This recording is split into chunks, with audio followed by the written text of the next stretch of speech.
All of the very best players in the world hit their irons pure and their driver long.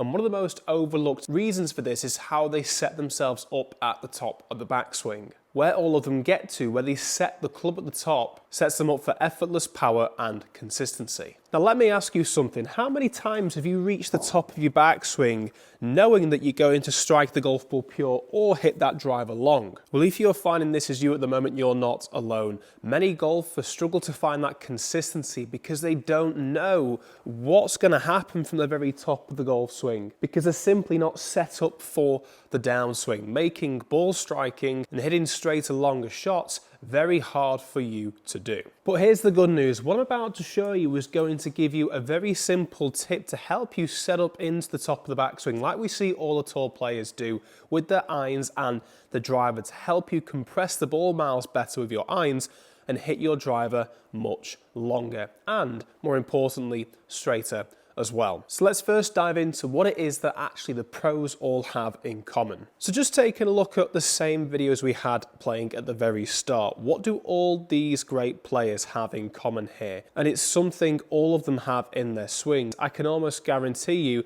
that you will never see a tour professional at the very top of their backswing in this position here with their hands, wrists and arm, especially when we look at the lead arm in particular.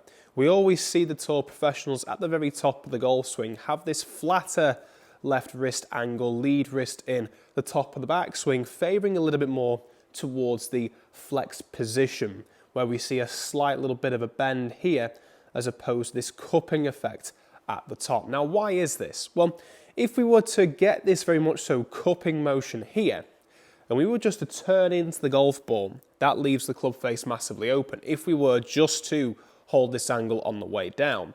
Whereas when you have a look at all those videos again, have a look again at the top of the swing, they are all pretty flat, if not ever so slightly again in that bowed angle. So if we just return that back down to impact, that's leaving the club face nice and square. And from this position here, if I was just to let my arms come down first, which is what we see a tendency happen with a lot of golfers these days, that's just going to make me close that club face. So I've got no choice.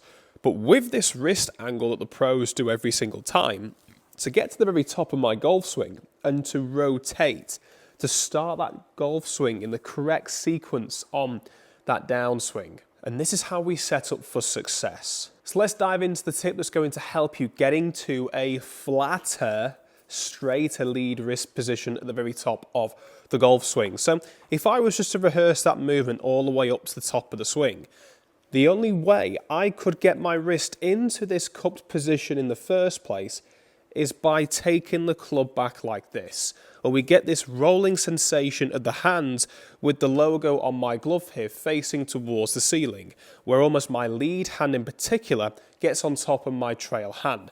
And look what this does to the club face. You can see there that the toe end of the club is behind the heel end. I'm just going to take my setup again and I'm going to just do the opposite rather than feel and allow my left hand in particular to stay on top of my trail hand as I make my way into the start of the backswing here. I'm just going to allow the opposite. I'm going to allow my trail hand to stay on top of the lead. And you can see there the difference in the way I move my arms, the way I move my wrists, the way I move my shoulders. Look at how much more of this rocking effect my shoulders are doing here. My lead shoulder now is working downwards as my trail shoulder starts to work upwards. You can see there my trail wrist in particular set in a way that feels to me like I'm getting my knuckles to go more towards my arm, as opposed to this action here and getting my fingers to go towards my arm. So there's a very big difference there just from simply changing that motion. And it's really important that if you want to develop this move into your golf swing to be a much more consistent player, that you master these three key parts. So stand up with me now and we're going to go through this technique just in stages to help you. It's only going to take a couple of minutes to do this all in one motion. So to set ourselves up at the top of the backswing like we see all the tour players do, for that consistency, we want to be looking at changing the feeling of those three things. We want to be able to give you that feeling and understanding of what it's like to set the club in that position. So there were the shoulders, the arms, forearms in particular, and then we will talk about the wrists and hands. So for the shoulder movement, to get this shoulder movement working correctly in your golf swing, you want to take the club away to start off with. Take your hands and place them either side of your thighs like this here. And what you're going to do to start off with is you're going to allow this trail hand of yours to roll upwards towards your trail hip as your lead hand works down towards your lead knee. So you can see here, as I'm doing this movement here, I've not really switched on the rotation of the lower body just yet, but just doing this sensation allows my trail shoulder the feeling of going on that upward motion that we noticed the good takeaway position was, and this lead shoulder to work on this downward motion towards the golf ball. If we take our hands together and do that same movement, well, that's that feeling of that tilted motion on the way back with our shoulders rather than getting that lateral motion here. Now adding the arm movement to this shoulder movement, taking the club and setting up as normal. As we start to allow those shoulders to tilt on that action, getting that sensation from that feel number one, bringing this into feel number two, I want you to simply feel as you start this takeaway point, working your way just past where the hands get past your trail foot. You're imagining that there's a towel placed underneath your lead arm. You're imagining you're keeping this left arm, your lead arm in the golf swing, very much so tucked into the body. Look what happens here.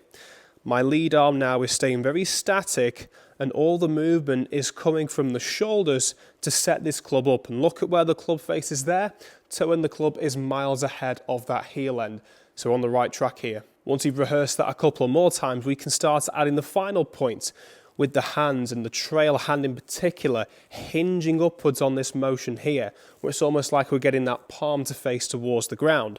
So shoulder movement here, keeping that left arm tucked into the body, and then just to set ourselves up for that takeaway from this halfway point in between the club parallel to the ground and the actual address position, about this point here, you're going to just start to allow your trail wrist of yours to hinge upwards here. So it's going to be straight, and then we're hinging. Straight, and then we're hinging, using our trail hand if you want to on its own, just like I did, just for feel. Then combining these three movements, this shoulder movement, this tilting, right shoulder works upwards for me as a nice feel, left arm stays tucked in, and all I've got to think about from there is allowing that trail wrist to hinge upwards. And look at where that sets the club. At the top, look at this. Toe end overtakes the heel, and as we start to rotate into the top of the backswing, it's going to be much easier for us to get this lead arm of ours in a straight and flatter position to make that downswing of yours a massive success. So go through that routine a couple of times before then hitting a couple of shots doing this, and comment down below to let me know how you get on with this action, then building this up into a full swing. Bonus tip for full swing, by the way, keeping that back facing towards the target if you want something else to think about. But those three things, just making the bigger swing, doing this should really help you set the wrist at the top, just like the pros there. A little bit of a pull on that one, but I for sure struck the ball really nicely. Adding this feeling with the driver for the takeaway, it is the same feel. Obviously, ball position is going to change a little bit, standing a bit wider, having the ball position more in the front of the stance. But the ever so slight difference I would recommend you do is as you practice combining those three parts for the first part of the golf swing here that we've just been working on, is just to ensure that we're allowing, rather than the club to be picked up very quickly, because then we're going to be rushing the driver swing. We want this nice wide arc on the way back and on the way through.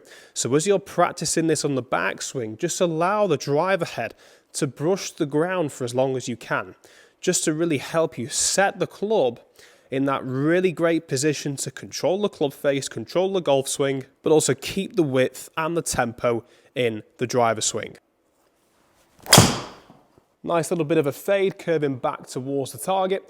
Really chuffed with that outcome there. Total distance on that one, 313 yards. Still warming up, but I'm still happy with the results from the iron and also especially with the driver. So why not check this video out over here if you're looking for more tips on helping you control this club face and your wrist angles throughout your entire golf swing. Backswing, downswing, I'd highly recommend checking that video out there. Drop a comment down below of what you would like to see next. Let me know how you get on from trying this simple tip, building this in stages, working this into your golf swing. And be sure to click that subscribe button as there's lots more content coming your way every single week. Thanks for tuning into the video, and we'll see you in the next one.